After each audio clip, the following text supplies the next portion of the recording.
مرحبا وأهلا بكم في برنامج داخل واشنطن. معكم مضيفكم روبرت ساتلوف. المقولة تافهة ولكن حقيقية. موقفك يعتمد على مجلسك. الحلول لمشكلات مثل قصف حلب تبدو مختلفة من مستشفى مزدحم في الريف السوري ومكتب مكيف مفروش بالسجاد في بيت الأبيض على بعد 6000 ميل.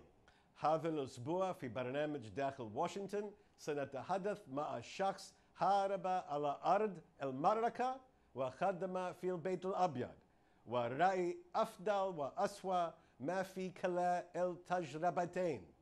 ضيفنا اليوم مايكل والتز خبير الأمن القومي.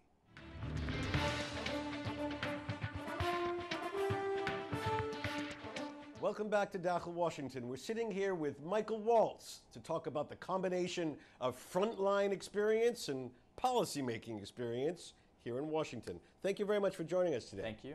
So you've seen war from both ends of the spectrum. That's right. The front lines and back here in Washington. That's right. How did having military experience help you make decisions back here in D.C.?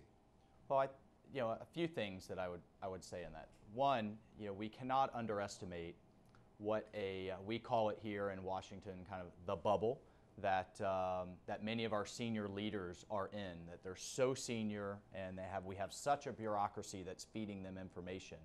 The value that I brought to both Vice President Cheney, President Bush, Secretary Gates, and senior leaders, senior policymakers that I worked for, was to bring that on the ground, what we called on the ground truth, rather than the bureaucracy feeding information to them.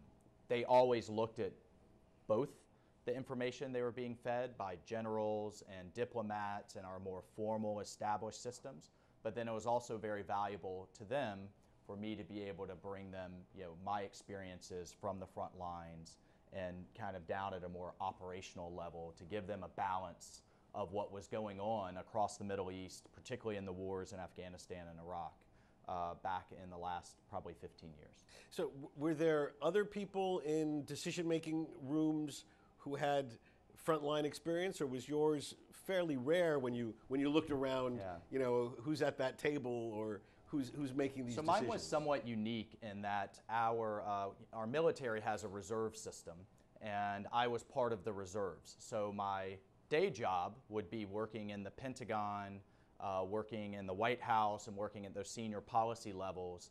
And then I would get what we call mobilized, put on the uniform, and sent off to the war zones for a year or so, and then come back and bring those experiences back.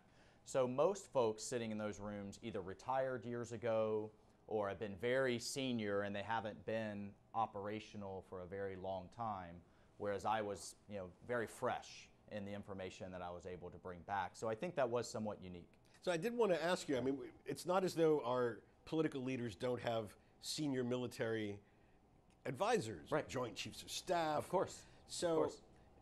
How did that relationship work? Advice from an admiral, four-star general, right, and advice or input from someone experienced, knowledgeable, right, but much lower down on the chain of command. When I was in uniform, and it was an interesting, it was kind of an interesting balance that I had to strike, because when I was in a suit and a civilian, I was sometimes, their peers, but then when I was in uniform, I was not. So from the senior leader perspective, look, they look across the spectrum of the advice that they're getting.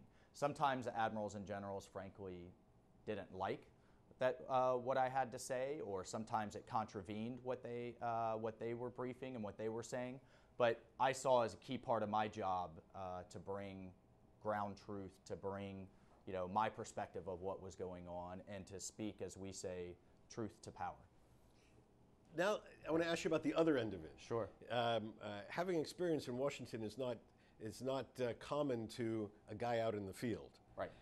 So when you're out in Iraq, Afghanistan, dealing on a very tactical, operational level, right, your colleagues probably don't have a sense of strategy and policy. How did you interact with them on that, and what could you bring them to help them see that what they're doing fit into a bigger picture? Well, that's exactly what I tried to do, was give them the broader perspective and the broader picture. For example, in my tours in Afghanistan, we saw repeatedly and regularly on the ground that the Pakistani military, our allies in a strategic sense, were tactically out on the border, often supporting the Taliban and supporting the insurgents, whether that was logistical support or providing them information about our movements, or you name it. There was a number, or training support, financial support.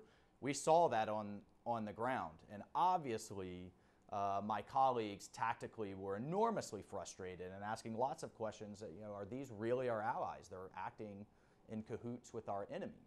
And I would often try to give them kind of the broader perspective of our relationship with Pakistan, how complicated it is in many ways, how we cannot let the Pakistani state destabilize by completely withdrawing our support, particularly with regards to their nuclear arsenal, and that's just an example of the broader strategic implications that I would try to impart on my military colleagues when we were out in the field. And did this back and forth affect the way you viewed either the policy on the one hand or the tactics on the other? Sure, because so then I would come back to Washington, and there was a lot of debate about what to do with our Pakistan relationship. Were they truly supporting the Taliban, at least operationally in the field? Was that a matter of state policy?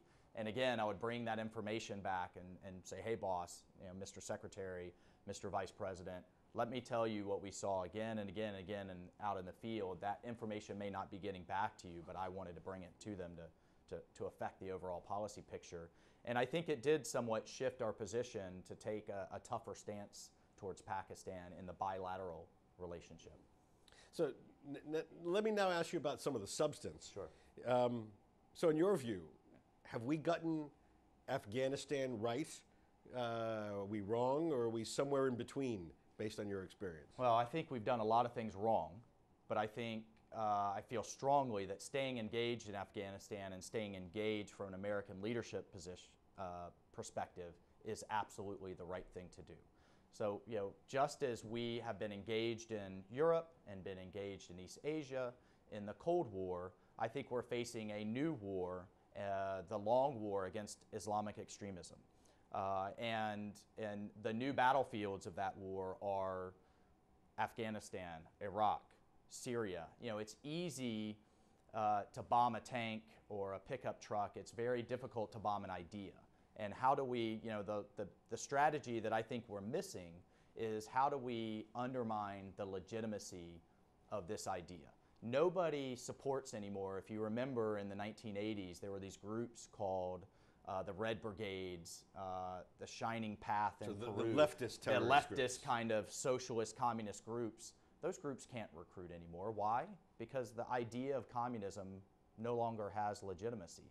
How do we get to that point with these other extremist groups, with ISIS, with Al-Qaeda, with Ansar al-Sham? How do we undermine that ideology? And that's where I think working with many of our moderate Gulf allies, like the UAE, like Jordan, like Egypt, is so critical. And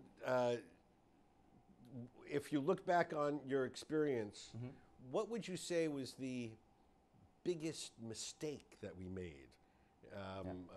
Well, let's first just focus on Afghanistan, then I'll ask you separately about the sort of Iraq theater. Yeah, sure. Well, I think in Afghanistan, we never truly, I'd look at kind of three critical mistakes. And they're all at kind of the top tier. One, we never truly resourced the war. We are trying to rebuild, many ways, a nation so that it can have its own government institutions and security institutions and stabilize. That's been devastated by civil war and by foreign invasion for the last 50 years. And we never truly committed. Part of it was because of the Iraq War. And part of it was we thought we could kind of outsource the effort to our European allies and NATO. The other piece, as I already mentioned, was Pakistan, and we never truly have addressed the sanctuary that the Taliban and other groups enjoy in the tribal areas of Pakistan. And then the third piece was President Obama's announcement of a withdrawal years in advance of the actual effort. And I was out on the ground when he announced in 2009 the surge, but then in the same speech told the world that we were leaving. And we immediately began to see our enemies, our allies, the Afghans hedge for the post-America Afghanistan rather than working with us. Mm-hmm. And so I'd put it at those three key mistakes as history looks back on the effort so far. All right, let's move west Sure. to the Iraq theater. Mm-hmm. Overall, big picture, Yeah. have we gotten it right, gotten it wrong, or somewhere in between? I think we were, as many folks feel, we were just getting it right about 2007, and 2008, and 2009. From a security standpoint, that we provided that bubble of security that tamped down the sectarian violence, but then I think completely pulling our troops out, pulled the rug out from under that effort, so to speak, and where we've now gotten it wrong. At the same time, I don't believe we truly had a political strategy in place that dealt with all of the issues and all of the actors, Iran and others that are engaged in the Iraqi theater. So again, American engagement diplomatically, economically, militarily is critical. There are many that think we do more harm than good. I think we do many things wrong and have made some mistakes, but overall, the United States must stay engaged. And engagement is a code word for deployment of force in this case. Not necessarily hundreds of thousands of troops, but I think some presence of American troops was necessary. And I think that gap between 2011 and what we're seeing now was disastrous, to be candid. And I think the engagement at the most senior levels, is also critical. When I left the Bush administration, President Bush had weekly, monthly, regular engagements and what we called VTCs, video teleconferences, phone calls with Maliki and with Karzai. These are the leaders of Iraq and the leaders of Afghanistan, the presidents of both countries. And we saw that engagement at the presidential level, at the military level, at the diplomatic level, all the way down to at the village level. And it's when we pulled that back and told the world that we were leaving that I think we began seeing things come unraveled. Okay, when we come back, Sure. We're going to talk more with Michael Waltz about American engagement in the Middle East and what it takes on the home front to sustain the commitment to that sort of engagement in just a moment.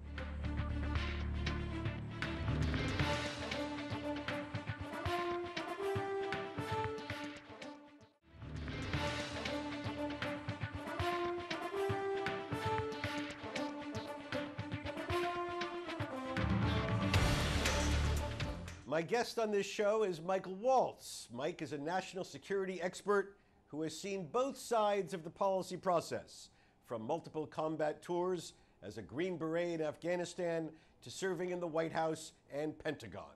He is currently president of Metis Solutions, a defense firm that provides strategic advice to U.S. government and corporate customers around the world. In the Bush administration, Mike served as special advisor for South Asia and counterterrorism in the office of the vice president. Previously, he was director for Afghanistan policy in the office of the Secretary of Defense. In uniform, he commanded a U.S. Army Special Forces unit in Afghanistan and throughout the Middle East. A fellow at the Foundation for Defense of Democracies, he's the author of Warrior Diplomat, a Green Beret's battles from Washington to Afghanistan. So, look, you've heard the complaint. We first heard it in 2008 presidential campaign. We've heard it again throughout this presidential campaign. Namely, we shouldn't have gone in, but if we did, we got to go in and stay the job and go to the very end. So what's your view? Well, my view is when you say go in, I think you mean Iraq. Correct. And it's not necessarily a moral, I think, judgment on whether we should or shouldn't. But I do think that the engagement in Iraq before we had finished the job in Afghanistan hurt the war effort in Afghanistan, which was really the origin of our engagement after 9/11 and the war effort after 9/11. That said, I agree. Once we're in, we have to finish the job. And I think if we, and I think more globally, just taking a step back, we need to engage in the Middle East from a leadership standpoint and engage a broader strategy of, again, how we undermine this ideology of Islamic extremism. If we take the example of South Korea, President Truman, President Eisenhower probably would have found it very difficult to tell the American people that we'd have 30,000 to 50,000 troops in the Korean Peninsula for the next 70 years. However, they put the pieces in place to do just that. And a lot of folks don't realize that Korea was a peninsula that was devastated by Japanese occupation, had no government, had no military, even had a higher illiteracy rate than Afghanistan does today, in the 80 to 85% range. Now it's the 12th largest economy in the world. So it's not a perfect analogy, but I do think what we've done in Korea and what we've done in other places is a great example of what the United States can do once it decides that an area is in its national security interest and engages to truly improve that country. To be fair, there is a difference between deploying large numbers, such as in Korea, right. and we're now 13 years of fighting in the Middle East, right? Which is, quantitatively and qualitatively different. So, what impact do you think does this 13 years of combat, various types of combat, what does that have on the U.S. military, and what impact does it have on the people on the ground in the Middle East? Sure. Well, I think in many ways both are exhausted. We saw, to make another analogy, we saw kind of an exhaustion in Bosnia after years and years of fighting, and in the Kosovo campaign, but we still saw kind of a foreign engagement to stabilize the effort there. So you're right, it's not a perfect analogy. The fighting is ongoing. From a U.S. military standpoint, we've pulled a lot of those troops back, but it is critical that we leave a certain amount to embed with and to guide and mentor the Afghan military and the Iraqi military at the tactical to the strategic level. And so at the tactical level, the Iraqis and the Afghans don't need a lot of help with actually fighting, but they do need help with logistics, with command and control. And at the senior levels, they need help with kind of how to run a ministry in the sense of procurement, human resources, training efforts, and building a military for the future. So it's important that we're engaged in all of those levels. My fear right now is that we're only embedded with both the Iraqis and the Afghans at the most senior levels, and we've lost visibility of what's going on out tactically. And that's what happened with the fall of Mosul and the retreat of the Iraqi army in 2014, because we didn't have advisors and mentors and kind of eyes and ears out there to really understand what was going on. In that case, it was the seeding of generals and officers by Maliki that I think weren't as competent as they should have been. Now, in our presidential campaign, right. Our candidates don't agree on much, but they've both agreed on at least one point, which is no deployment of U.S. ground forces right. Further into, say, Syria and Iraq. Mm-hmm. Although there's some grayness on what actually constitutes ground forces. Right. Do you think American interests can be preserved without the deployment of ground forces to this theater? Well, I think we need to have a counterterrorism element that does act unilaterally, that does act on our behalf. Right now they need to be hunting down al-Baghdadi and his senior leaders. I know they are. The head of ISIS. Yes, the head of ISIS and his senior leaders. If they're spending more time worried about where they're going to sleep at night and worried about their safety, then they can't spend a lot of time plotting attacks against the United States, Europe, and various countries in the Middle East. So that needs to be one element. The other element is the advisors and trainers and mentors at every level that I just described. But and those pieces are in place currently. But the broader picture of the political strategy is missing.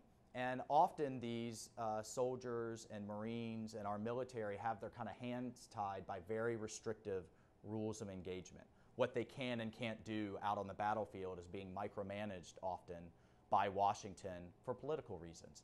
So those are the two pieces that need to change.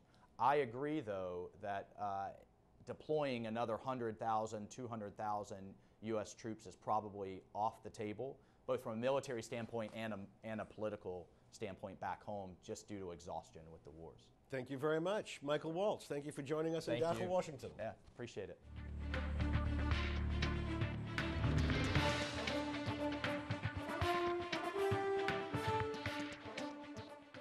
بهذا نصل إلى نهاية هذه الحلقة من برنامج داخل واشنطن. إذا كانت لديكم أي استفسارات أو تعليقات حول هذه الحلقة، وخاصة حول الصلة بين القيادة المدنية والعسكرية في أمريكا، أرجو أن تراسلوني مباشرة على عنوان البريد الإلكتروني التالي insidewashington@elhura.com. معكم روبرت ساتلوف. شكرا لكم وإلى اللقاء.